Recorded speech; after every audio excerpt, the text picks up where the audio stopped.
Bonjour, c'est un plaisir de vous retrouver pour le message spirituel du jour du 2 avril 2021. Universalité des bénédictions du Christ. Cette lumière était la vérité, lumière qui en venant dans le monde éclaire tout le monde. La grâce du Christ n'est pas réservée à quelques personnes. Le message de miséricorde et de pardon apporté du ciel par le Christ doit être entendu de tous. Notre Sauveur ne dit-il pas « Je suis la lumière du monde ». Ces bénédictions sont universelles et atteignent toutes les nations, toutes les langues et tous les peuples.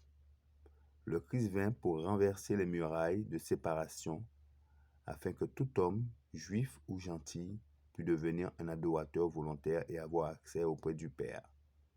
Par des moyens variés, les messagers célestes communiquent rapidement avec toutes les parties du monde. Et lorsque l'homme prie avec un cœur droit et sincère, Dieu nous est représenté comme se penchant de son trône.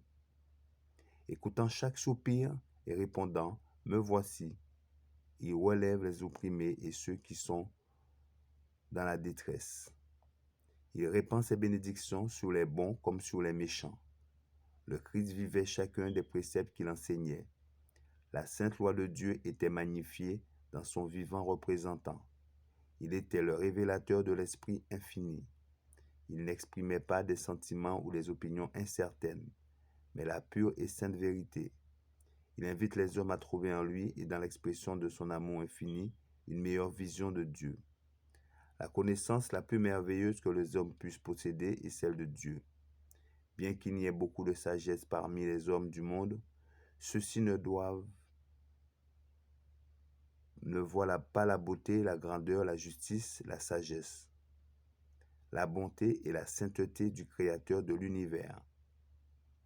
Dieu manifeste parmi les hommes ses interventions providentielles, mais on n'entend pas le bruit de ses pas. Sa présence n'est pas remarquée ni sa main reconnue.